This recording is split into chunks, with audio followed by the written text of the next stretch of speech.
So I'm sorry, we're back going into round 5. I'm here joined by Carolyn Kavanagh for our modern event today. Round 5, we're going to feature a Brandon Schlemmer versus Ricardo Sánchez. I know we've seen Ricardo already, but Brandon's deck is playing Bant Spirits, which we haven't seen a lot of.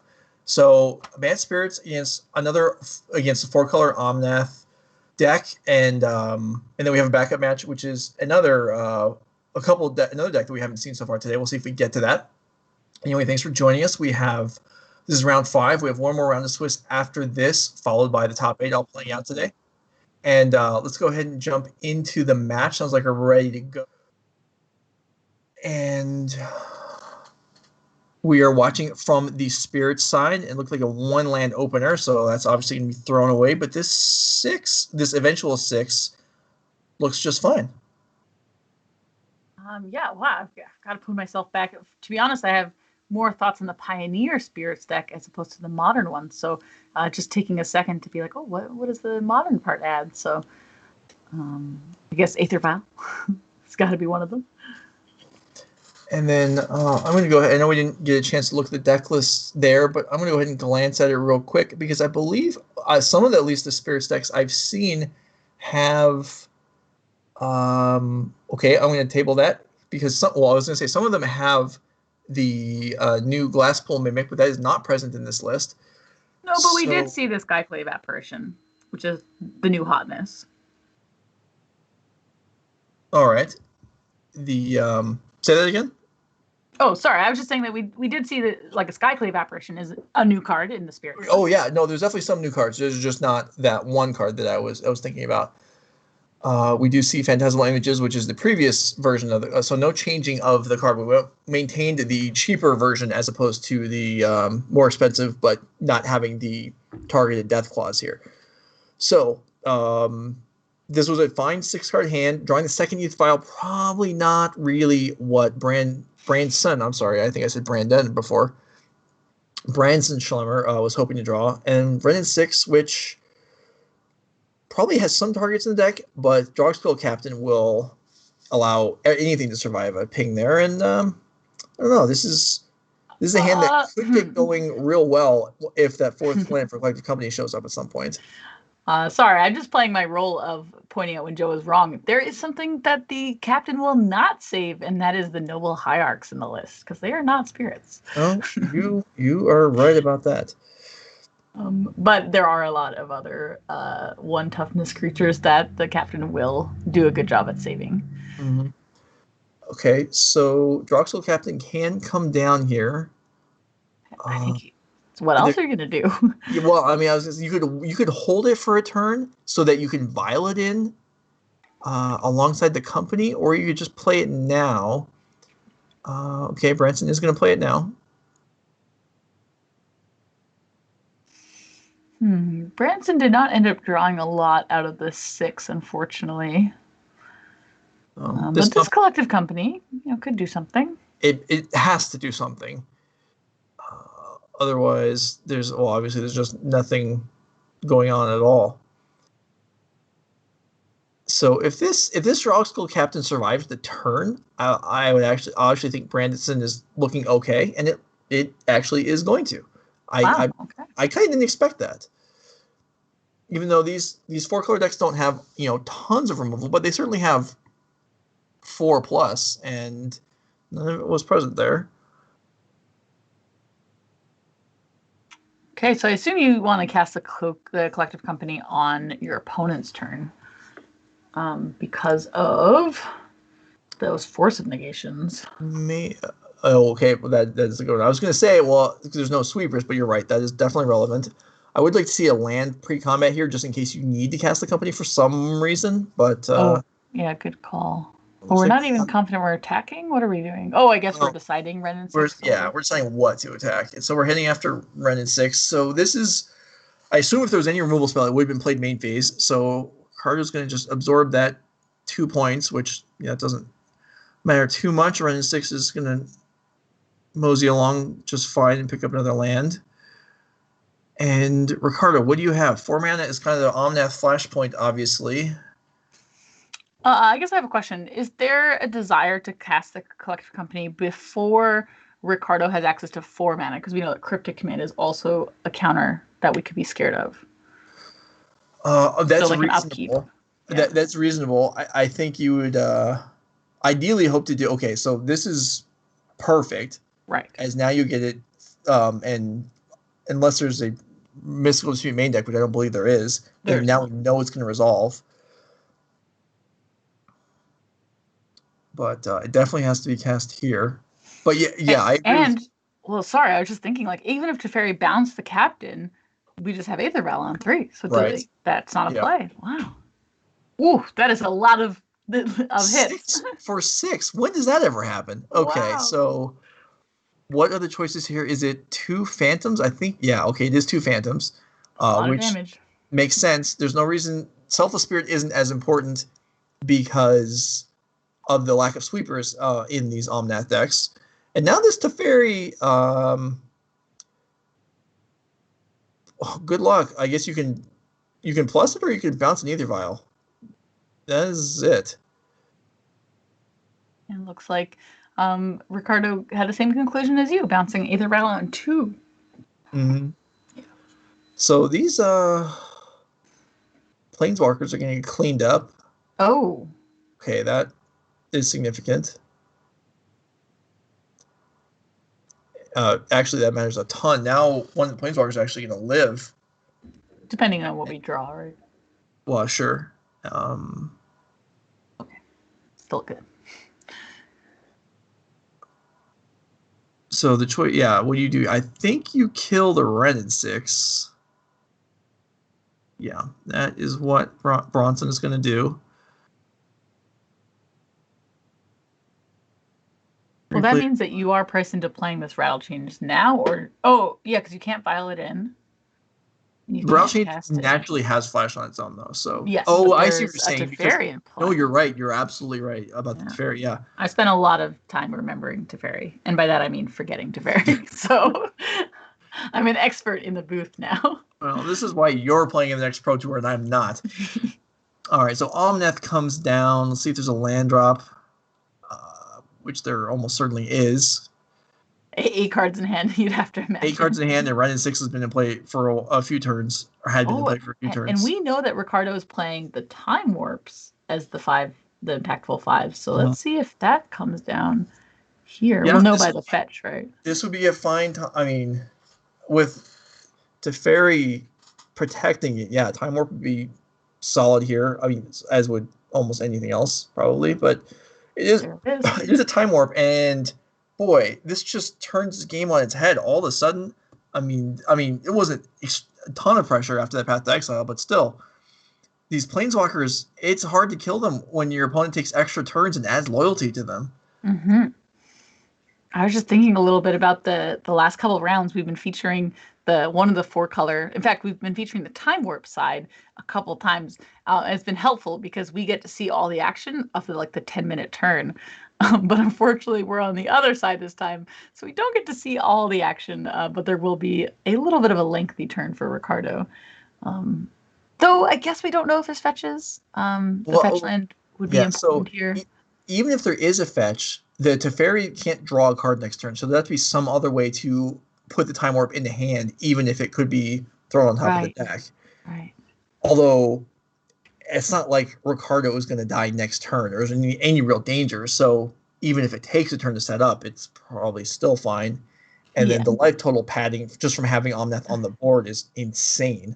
And I happen to know Ricardo has some other ways in the deck to draw some cards as well. Maybe not enough because, we might be a little tight on mana if there's no more fetches. But I have to admit, Ricardo's got 7 cards in hand and Omnath in play. There's probably some decisions to be made here. And unfortunately, Branson can just chill. We have the rattle chains where our Aether Rattles are going to be back to being where we want them to be, but it's kind of all we can do for a little while. Oh. Okay, so there's step 1. There is a Sanctuary from hand. So no mana bonus this turn, unless there's a Growth Spiral, which would be disgusting. Okay, this works too. It doesn't, right? We don't get to 5 mana this way. Oh, it does. Oh my Oh, gosh, we because the do. Omnath. Oh my Yeah. goodness. Ugh. Yeah, no, we're gonna have plenty of mana, and we're gonna draw that time warp. And Bronson has seen enough. So So had I, Bronson. So had I. that's we can see how the sideboarding works here. What Bronson wants to consider bringing in. The counters all seem good to me. Beyond that, I think there's some question whether, I mean, Graveyard Hate is probably okay, but do you want that? Uh, I assume we I'm not. want the. Yeah, so you said all counters. So Force of Negation and the Unified Will Mm-hmm. are both in for you. I would expect that. Yeah. I don't think we want the Rest in Pieces. Is that what you were hemming over? Yeah. I do. Do we think we pull out Selfless Spirits? They don't seem great. Yeah, we know that Ricardo has the one bolt with I think one in the Right. sideboard as well. Yeah. So that's not much. Unless maybe let's go ahead and check out Ricardo's sideboard. Is this the version that has Fire Spout? Because that would make Selfless Spirit more important. It is. It is the one that has Fire Spout. Just one, but I mean, I don't know if you can really. Maybe the sulfurs are still good. Maybe you can find something a little bit better. Maybe you trim one or two out. I don't know. Having the whole set of them to deal with one fire spout does not seem particularly important, though. Ricardo was kind of back in the same spot where these color hoser cards don't hit the deck that they're playing against. Like the 3 Aether Gusts and the 2 Celestial Purges do not really come up to be very useful. Right. I mean, the gusts hit company, and that would be worthwhile, but is it? I was wondering about that. I guess it hits Noble as well. that's not much. Mystical Dispute hits basically everything, but Okay.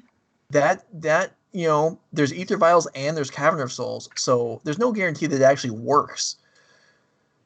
So that's not great either. Maybe you just bring in the actual removal spells, Mm-hmm. and then just see how it plays out. I mean, you're up a game that you won pretty decisively. I mean, Branson did take a mulligan and have a hand that looked okay but didn't develop especially well. This hand looks fine. I mean, you're keeping it, but are you happy about it? Okay, well, here's a theory. You are playing this Spirits deck, which I think if you play it any more than one game, you're probably going to experience hands like this. Yeah. So I think you've kind of had to settle in and Mhm. accept that's your fate when you do play kind of a linear deck like this. All right. Okay. Okay. Two Dog School Captains is way better than one. Especially when you know there's no sweepers. Mm-hmm. Yeah, and even the Vile Rattle Chains will allow, because it'll line up correctly as it ticks up, so the first captain actually won't be vulnerable either the turn before the second one can come down and join it. So yeah, this looks okay. I'm not sure we need to shock here, but I don't think it costs us very much. As again, whoa. Okay, so this was to make sure Rattle Chains didn't get countered by a Mystical Dispute, maybe? Okay. I'm struggling to say whether I like the play or not. Running 6 now just kills it for free. That seems like a and that's what's significant happening. drawback. Yeah. Yeah, I wanted to be a little more patient. Also, there is one turn the captain, if you play the captain on this turn, it can't be protected by the vial, right? No, it can. Oh, It's on 2. No, if it's Rattle changes on 2. yeah, I yeah, exactly what you're yeah. saying. No, Oh. it was set up perfect. I think Branson was a little aggressive there in throwing that down on turn 2, as I think he would have had 5 Power of Flyers in play, and instead he's going to have 2 this turn, and it's going to be vulnerable too. So that's, if there's a second, or if there's a first removal spell here, then Branson's draw is really going to kind of fall apart. Okay. Well, we've passed back to Ricardo's turn. Let's see what Ricardo's got going on. The classic Triome into Shockland start. The perfect mana almost immediately. The Renin 6 has that fetch land. God, I can't imagine Ricardo's not doing what they want to do right now. Yeah, I mean, that could be. I mean, we're not. Oh. Was Wait. that? Oh, it's another Renin 6. I think that's the only thing that would make sense given that choice. It is, yeah. Okay, well, you did. There has this, not been an actual removal spell so far, but these Renin 6s have sure taken care of Branson's creatures. If that rattle change was in hand right now, this would be just a blowout. Right. The rattle change would have saved the captain, which one Renin 6 was sacrificed for in the first place, and then attack killed the other Renin 6, played the second. This is too bad. But for Ricardo's side, I mean, it's not an easy choice probably to just throw away a copy of Renin 6, but he made the choice, and it was probably the correct one given the scenario. We're going to see something that I jokingly brought up earlier, which is you mentioned the captain can save all things from Renin 6, and it's not going to save this noble. No. Though I guess it's not clear Ricardo wants to do it, but I would. It's like free value. Yeah, there it goes. Noble Herrick goes down. So Noble Herrick did act. I mean, effectively, Noble Herrick traded for a fetch land there, so that's sort of something.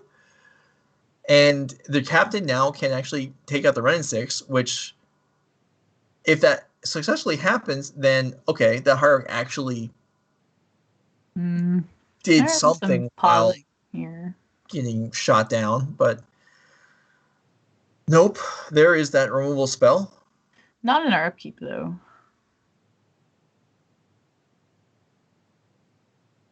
Okay, second file, not exactly what dreams are made of. Can we hit a company? No. Okay, Branson.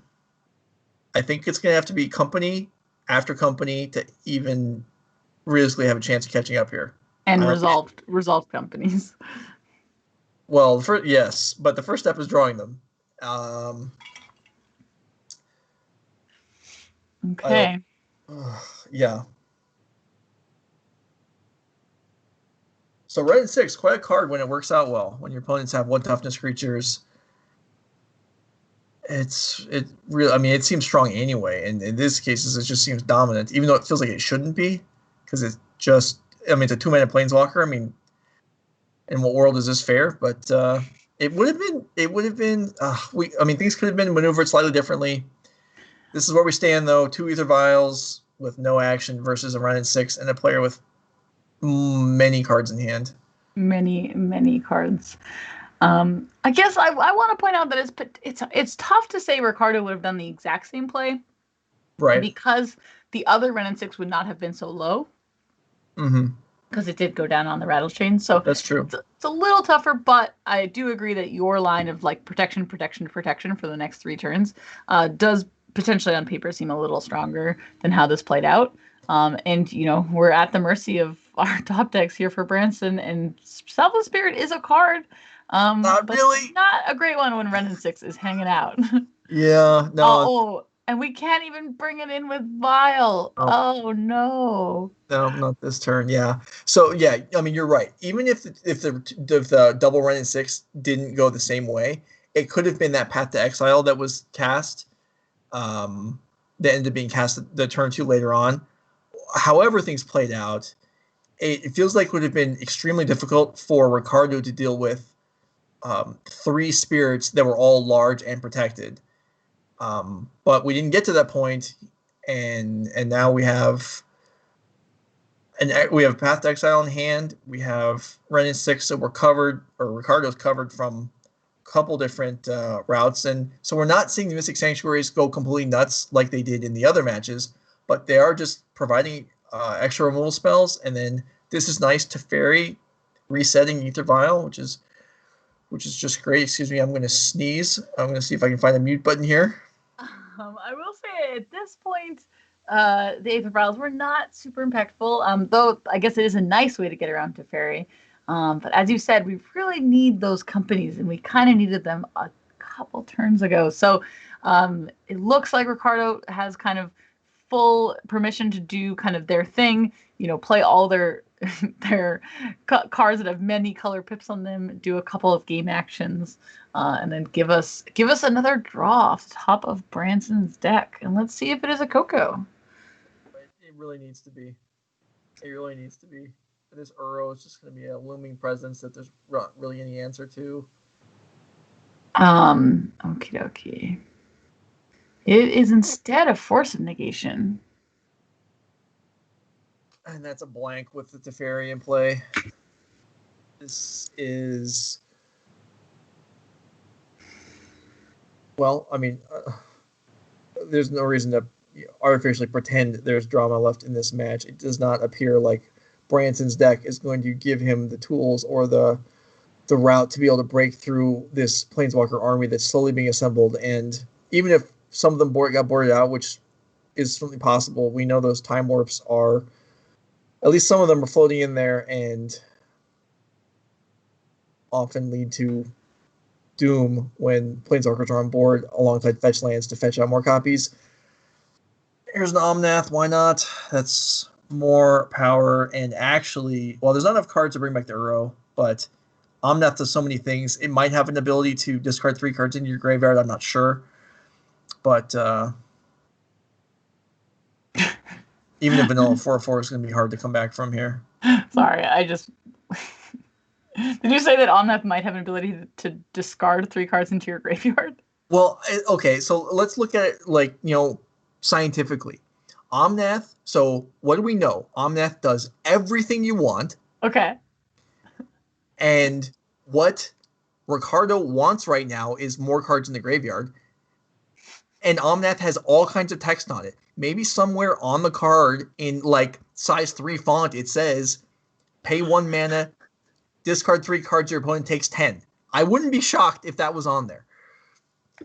And we'll see. We have a lot of mana floating here. 1 more card in the graveyard is required. Well, thank you for breaking me, because you did it. That was very funny. But we can't cast Uro anymore, right?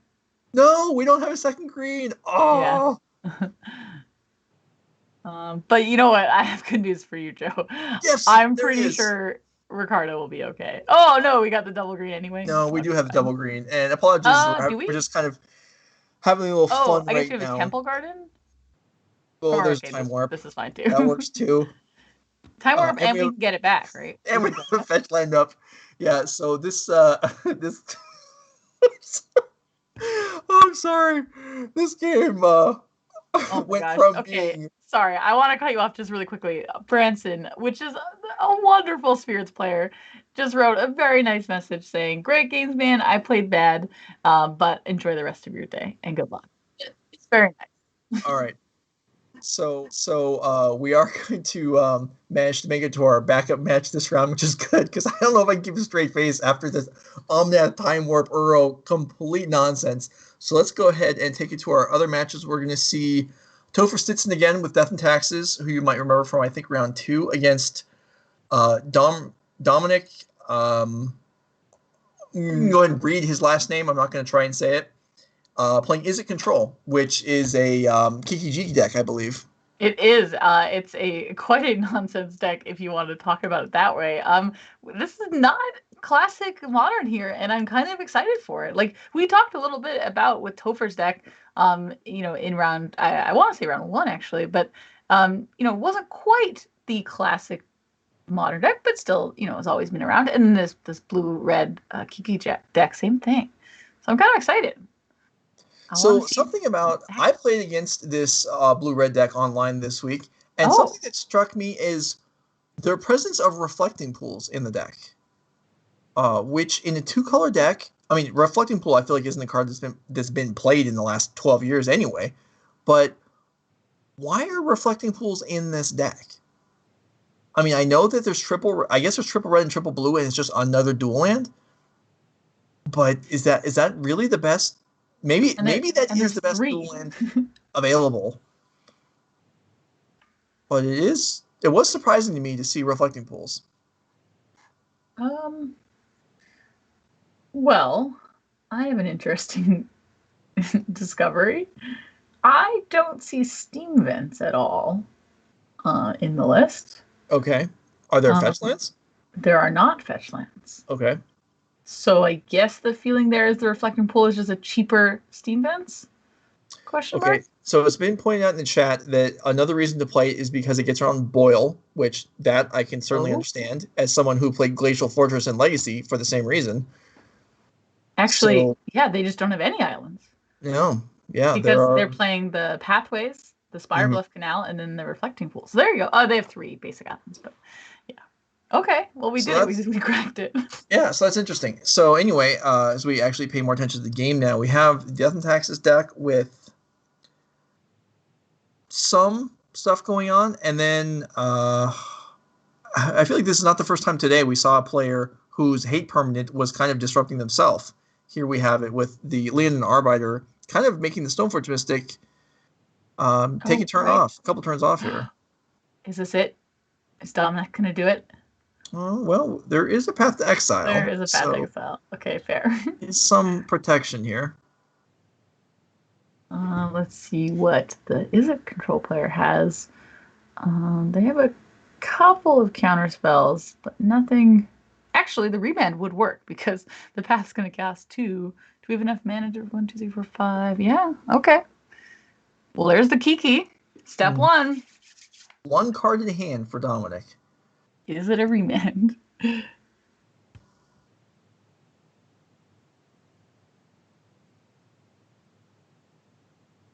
Wait. Did we what? Maybe we knew what the card was? Maybe. Or maybe we're missing something. All right. Okay. Well, maybe we're missing something. It's very likely. I mean, maybe there was revealed information from earlier in the game before we got into it. Although in a mono white deck, I don't know how you would have seen. Maybe Salimda's vision revealed a remand.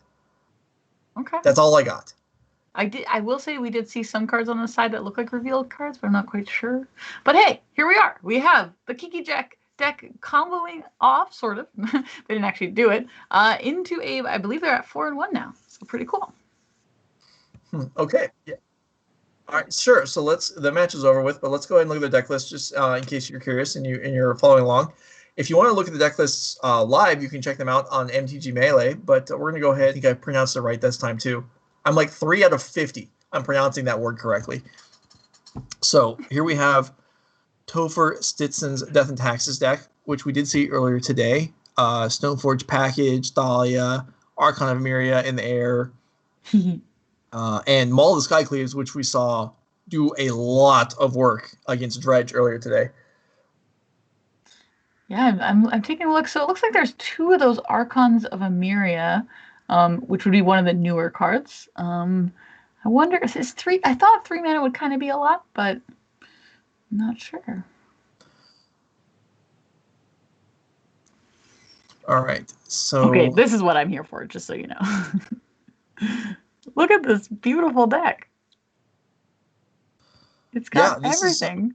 This is I mean, we're on really a 2-card combo with a lot of support and cantrips and Crackling Drake for late game, or I guess not even late game, but make just a cantrip as well as an alternate win condition, and Manamo School of Water's Edge, which so